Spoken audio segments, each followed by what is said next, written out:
வணக்கம். இன்றைக்கி நாங்கள் எண்ணெய் கத்தரிக்காய் குழம்பு எப்படி செய்வதுன்னு பார்ப்போம். தேவையான பொருட்கள்: வெங்காயம், கருவேப்பிலை, சிறிய துண்டு இஞ்சி, உள்ளி, தக்காளி பழம், தேங்காய்ப்பூ. இதை நாங்கள் போட்டு வதக்கிட்டு அரைக்கிறதுக்கு தேவையான பொருட்கள். பிறகு கத்தரிக்காயை நாங்கள் கீறி வச்சிருக்கிறோம்.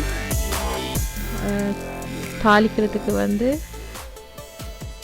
பெருஞ்சீரகம், சின்ன சீரகம், கடுகு, வெந்தயம், மஞ்சள், நொறுக்கிய செத்தல் மிளகாய்த்தூள், தேவையான அளவு எண்ணெய், உப்பு.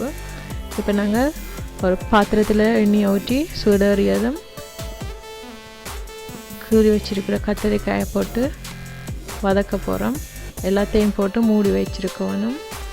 இப்போ கத்தரிக்காய் நல்லா வதங்கி வந்துடுச்சு. இதை நாங்கள் ஒரு பாத்திரத்துக்குள்ளே போட்டுட்டு இன்னொரு பாத்திரத்தில் எடுத்து வச்சுட்டு இன்னொரு பாத்திரத்தில் நாங்கள் எண்ணெய் ஊற்றி சூடாக்க போகிறோம்.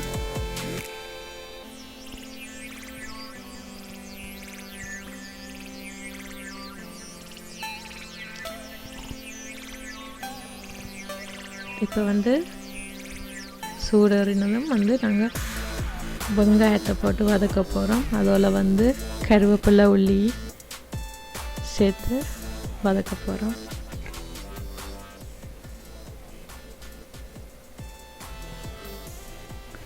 அதோட சின்ன சீரகம், பெருஞ்சீரகம், வெந்தயம்.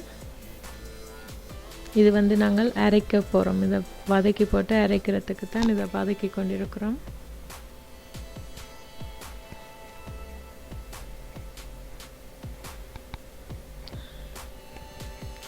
இதில் நாங்கள் தக்காளி பழத்தை போட்டுட்டு அதோட நாங்கள் உப்பு கொஞ்சம் சேர்த்து வதக்க போகிறோம். நல்லா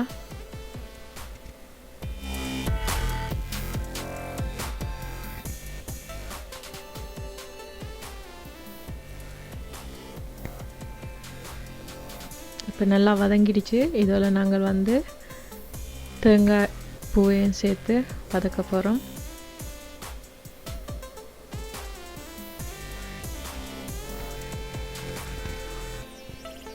இப்போ மஞ்சள் தூள், மிளகாய்த்தூள்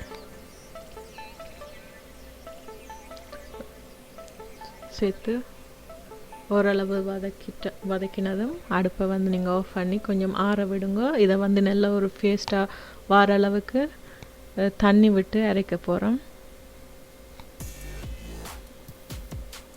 புளி தண்ணியை கரைச்சி வச்சுருக்கணும். இது கொரகொரண்டு இருக்கக்கூடாது, நல்ல ஒரு பேஸ்ட்டாக இருக்க வேணும். இப்போ கத்தரிக்காய் வதக்கின சட்டிக்குள்ளே நாங்கள் எண்ணெய் ஊற்றி கடுகு, வெங்காயம், செத்தல் மிளகாய், கருவேப்பிலையை போட்டு வதக்க போகிறோம். வதக்கிட்டு நாங்கள் அரைச்சி வச்சுருக்கிற பேஸ்ட்டை நாங்கள் அதுக்குள்ளே ஊற்றி நல்லா அதுண்ட வாசனை போகும் மட்டும் நாங்கள் நல்லா வதக்க போகிறோம். அடிப்பிடிக்காமல் பார்த்துக்கோங்க.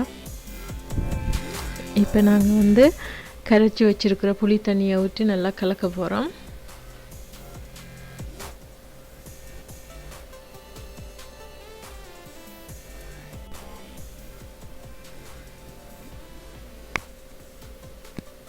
இதோட கொஞ்சம் தண்ணியையும் ஊற்றி தேவையான அளவு உப்பையும் போட்டு கொதிக்க விட போகிறோம்.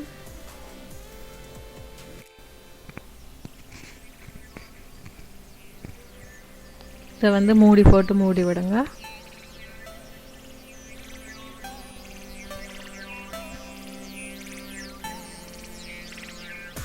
இப்போ நல்லா குழம்பு கொதிச்சிடுச்சு. நாங்கள் வதக்கி வச்சிருக்கிற கத்தரிக்காயை உடையாமல் போட போகிறோம்.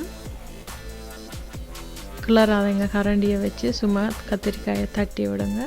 இப்போ இன்னொருக்கா சட்டியை மூடிட்டு இன்னொரு குழம்பு ஓரளவு வத்தும் வரைக்கும் நாங்கள் அடுப்பில் வச்சுருக்க போகிறோம். இப்போ கத்தரிக்காய் குழம்பு நல்ல பதத்துக்கு வந்துட்டு இதை இப்போ நீங்கள் அடுப்பை ஆஃப் பண்ணிவிட்டு ஒரு பாத்திரத்துக்குள்ளே எடுத்து வைங்க. மிகவும் சுலபமான முறையில் சுவையாக செய்யக்கூடிய உணவு. நீங்களும் செய்து பாருங்கள். செய்து பார்த்துட்டு கமெண்ட்ஸ் பண்ணுங்கள். என் சேனலை வந்து சப்ஸ்கிரைப் பண்ணுங்கள். நன்றி, வணக்கம்.